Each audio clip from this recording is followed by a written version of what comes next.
有顾客进到我们的店去问说有没有提供色情服务了。有某一些中医师职业准证被借用去做比较不正当的营业。就是煞头生意有人做嘛，赔本生意没人做。问老板是谁，永远没有人知道的。上有政策，下有对策，那是肯定的，不是10分聪明了，是100分聪明了。色情按摩院从雅龙红灯区逐渐走进祖屋区，引发居民不满，也冲击社区环境。政府下半年起将收紧监管，要求所有按摩院必须持有执照，并张贴警方告示，让公众举报。不过，政府这些新措施能够治本吗？政府是在解决问题，还是追着问题跑？今天在我们当中有马论富、王启俊、王木德。过去当我们提到按摩院的时候，我们就会先想到就是雅龙。可是最近呢，越来越常见在祖屋区，甚至是在住家楼下都看见他们的踪影。最近警方也非常积极的在扫黄，包括在文里玉廊西这显示了警方高度关注。我们先问润福吧，有承受哪些压力，或者是给居民误解的地方吗？有顾客进到我们的店，去问说有没有提供这样的一个色情服务了。所以很多我的同事都反馈给我说，他们去吃饭的时候因为在邻里咖啡店，还是一走出去，他们就给人家觉得说，是不是在提供色情服务这样？因为有可能一般人不懂怎么分辨说，谁是正规，谁是不正规，所以他们就是统一的看。一听到 SPA 这个称号，人家就觉得好像跟就是比较负面的一个有挂钩。好比说，假设他们穿的是同样的制服，就是黑色的衣服、黑色的裤子 ，right， 有可能长得比较漂亮一点，他们就自然而然会被误解为跟色情运营者是一样的。所以我们也知道说，除了合法的按摩业者受到困扰之外呢，中医也被卷入这个争议当中了。有某一些中医师职业准证被借用去做比较不正当的营业，也有些我的同业，还有我本身有遭遇过就是也有人进来诊所，首先他就质疑你是不是正规的中医师，还有就是问你们这里有按摩吗？那么这方面我们通常会觉得有点奇怪，我们是中医诊所，怎么会有人问你们按摩吗？我造成一些没有必要的一些困扰可能是因为当初这方面的管制比较松，只要你有一张中医执照，你就可以开一间第3类的按摩院，不需要其他的准证，开放式的。对，所以现在有关部门已经开始介入了，因为在我们中医师的道德准则里面，这些都是不允许的。但是基于利益的原因，也有可能报酬很高，也有可能本身健康问题，年纪大了，他没有法子，他没有个收入，所以也有可能被人利用他的准证去开这个诊所。你说他报酬很高，到底有多高？这个不一定因为都是你情我愿嘛，所以有些他本身没有需要那么多钱，那么几千块他都 OK 所以在市场上没有一个一定的一个标准。其实早在20年前就祖屋区已经有了，只是他们那个门边的话，他们就是做的有里有外了。它外面它可以是一家小超市，然后后面或者楼上就搞一些色情的，然后楼下也是有人在那边把关了，我们所谓说看水了。但为什么后来慢慢的祖屋越来越多呢？这样很简单的，鸽子如果到那个咖啡店外面去吃东西的话，然后如果没有人赶它的话，慢慢它就会飞到那个店里面去吃，就是因为没有太多的人去管制它，加上在祖屋区的话，近水楼台嘛，那居民楼上楼下，他也不用跑到很远去，下来然后看左右没有人，他就走进去了，或者他就走到一家超市，走到一家理发店，然后过了理发店后面就是了，楼上就是了。所以很多那些大叔他们在咖啡店做的，平时就靠这个赚外快了，介绍人去在咖啡店里看到这老朋友，看到他每次头脑有想歪的东西，就说来要不要？所以在咖啡店拉客其实这个是很普遍的事情了。但是他当然就有好处嘛。两位有在点头了，他讲的话你们都很同意。如果以生意的角度来看如果一个顾客我收100块，那一天10个大概有1000块吧。假设有5个房间的话，就一天就可以收到5000块，再乘以30天，那就大概有15万了。如果一个月可以赚15万的一个生意，而且它的成本是几乎是零啊。I mean 就是租金跟一些人工嘛，那其实这个利润对一个生意人来讲是非常非常好的，因为它的成本很低。因为你在竹屋区有分店嘛，然后也在金融区，然后在一些比较高档地区都有分店。你发现，尤其在竹屋区有怎么样的不同吗？大商场他们是那种就是房地产信托的那些屋主嘛，所以不可能。而且商场它有它的管理层来审核。那在邻里竹屋区就有就是自己的雇主，就是一般的投资者都可以，都是 willing buyer willing seller 这样的一个方式嘛，就是门槛会比较低一点。Right, 要做什么基本上因为屋主只是看租金嘛，回报嘛，所以有可能会比较容易一点。所以租金是比较低吗？还是租金不一定低哦，就是因为他们愿意付高的租金，所以雇主看到说，诶，这个租金不错 ，right, 以投资的角度来审核，那就可以接受了。不少人就会问嘛，警方一直在执法，然后媒体一直不断的报道，但是这些现象还是一直在发生。很多时候，如果当局没有跟民间的配合的话啊，没有跟基层民间配合的话，很多时候你是隔靴搔痒啊，好像针灸你针错地方一样，那没有作用。无论哪一个政府部门，最好是能够真正的，我们英文讲说 down to earth 啦，然后来讨论一下。然后就把所有东西，就是你要结合民间的力量啊，然后就是广泛的来探讨一个问题，社会问题，这样的话就不会说以偏概全了。因为你从你的角度来看，打个比方，刚才医师这样，他讲的，他们说问有没有按摩，他的理解说哇岂有此理，我不是色情的，他这么想的。问题是如果我的话，我可能也会中医，我是颈椎很辛苦，你们这边有没有提供按摩？我就是这样读嘛，所以就很多的这种没有沟通、没有共识的话，就产生很多的误会。所以从行业的生态来看，到底是什么力量在背后支撑着啊？就是杀头生意有人做嘛，赔本生意没人做，所以一定是有利益嘛，有钱赚。而且呢，很多那些搞非法的，基本上没有技术的，他一进来就直接进入状况了。我打个比方，某一个地区啊，靠近我的店那边，你可以闭着眼睛走的话，个几千就一样了。那老板是谁，永远没有人知道的。如果是警方来的话，万一捉到的话，也是捉到一个大伯公嘛。那么大伯公是取之不尽、用之不完的。什么是大伯公？就是代罪羔羊啦。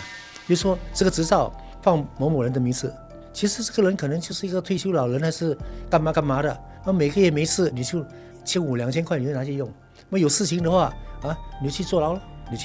你坐牢的话，我还直接的就别闹给你了。所以他们会付安家费了对。但是如果呢，你这个做到的话是重刑的话，就说你被利用来做这个的话，你坐牢10年，你看看，马上就消失了。问题是这个刑罚太轻了，2-3个礼拜就出来了。所以，而且呢，新加坡坐牢是全世界最舒服的。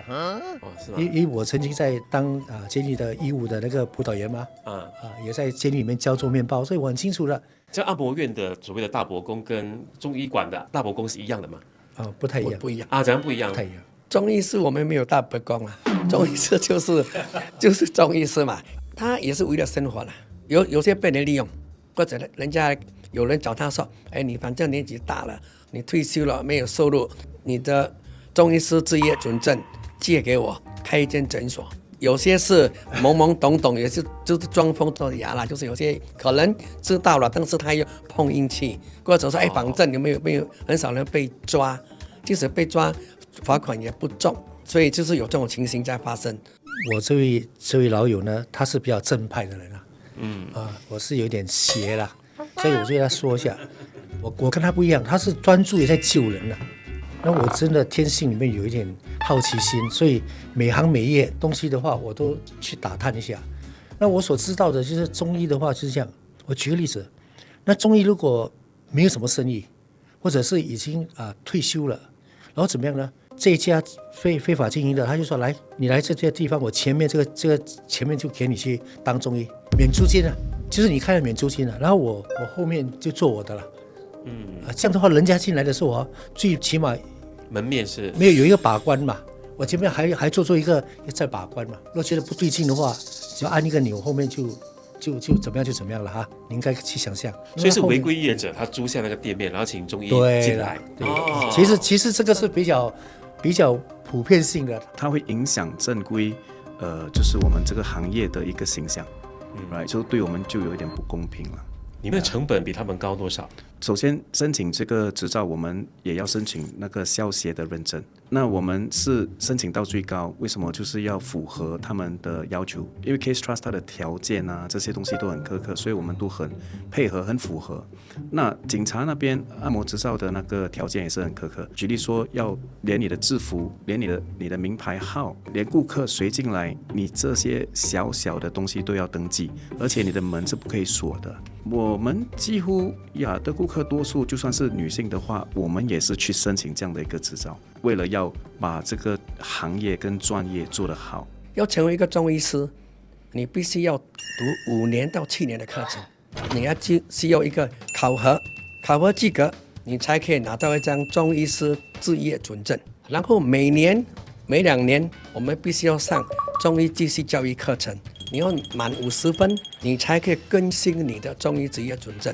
上这些课程的费用你要支付，每小时才拿到可怜的1分。那如果你再去租一个店面，开一间诊所，你的中药、你的针灸、你的那些仪器，所以这些人如果进来里面，当然对我们影响很大。而且有些就打着那个招牌，我是中医推拿，我是中医治疗。那么结果呢？万一发生什么事，报纸一登，他们一般的民众不了解，都是以为又是中医师出了祸，所以对我们中医的形象呢，很多负面的影响。因为按摩的那个做一个持牌人，他的要求不需要你是一个专业人士嘛，所以这个门槛有可能会比较简单多了，所以就是谁都可以，只要你是一个商人。对吧？你就可以做那个持牌人，你必须得是董事。那当然有什么问题，所谓刚刚我们讲的那个大伯公就要去成了。所以这个大伯公找这个大伯公就有可能比较容易一点，因为他不是需要一个专业人士。那我们的角度是，我们希望，因为我们是做一个关怀的一个生意，按摩养生，我们是要关怀人家的一个健康嘛，right？ 所以是希望把我们的治疗师、按摩师、推拿师，帮他们就是专业化，是受到有人家一个尊重的一个东西啊。大伯公的幕后那些人是完全找不到的，也没有去找啦，因为不是我们的工作。有哪一些是你建议的？比如说，什么东西可以做得更好？你说前面放举报，讲难听一点，举报的话，除非我跟你同行，然后我就叫人家去举报你了，不然的话，真正要找到举报的勇士的话，我跟你讲，重赏之下必有勇夫了。所以如果你是白白的提供资料，所以没有人愿意这么做，没有什么效果啦。这个是第一件事情，没什么效果。加上另外一件事情，如果你要实名举报的话，他就会在想，等一下如果有人把我给卖了，那怎么办？你们有这样的顾虑吗？其实你没有做这种东西，你就应付就可以了嘛。这个东西，因为警方也要证据来控告你嘛，所以我也可以理解为什么他们要一个真实的一个举报才可以行动。如果你没有证据去采取法律的行动，那你怎么去控告这个人？我记得好像有政府人员来查我们的店，就是说，有人举报说，我们的店有收藏那个保险套，他就要找，所以我想怎么会有这种东西呢？我们也没有提供这样的服务，怎么会首先会有这样的东西？其实我本身有遇过，就是我的诊所中医诊所都有警察来，我猜想是因为2位年轻人助理进出，开始有一些安哥就会跑来问你们有没有做什么啊？因为我们的对面主屋区就有一间按摩院很多漂亮的妞在里面的，来自国外的比较多啦。然后每次警察都去那边突击了，然后有一天就有2个跑进来说我们是警察，什么事啊？他就说叫我出示我的中医证书给他看。我说什么事？他说没事，有人打电话。他进来里面看一看，他就出去了。他进来看我们在做正规的针灸服务嘛，什么这个突击检查，其实我认为是一个可以加强这个方面的管制，我认为是好的，因为所谓我们行得正，不用怕。坦白说，我其实劳师动众。当年呢，在牙龙站街的，你一打压，就有两件事情。一种呢，站街的他跑去哪里了？他回去吗？没有啊，他就找一个安哥，然后呢怎么办？就去找一些廉价hotel，就跟他租1个月，又做马夫，就是接送，又做老板，然后去抽成了，那怎么办？还不是差不多一样，只是说化整为零。我最担心的是什么？你这些在搞这些的，如果没有一个准证的话，没有去验身体的话，我今天在楼下溜达溜达，然后一不小心进去，他也没有看医生，然后我又得了一种叫做艾滋病的，那一不小心回去，老婆也中，全家也中。我是建议目前的这个行动缓一缓，然后呢，你就公告所有的那些业者，如果你们是正规的，成立一个工会。工会里面呢，可以请不同的人、不同社会经验的人成为一个顾问，然后就定期的开会，然后跟政府交流，给政府一些具体意见。这样的话，那些不是正派的，他绝对不敢参加。因为工会的话，你要让会员之间能够彼此互访。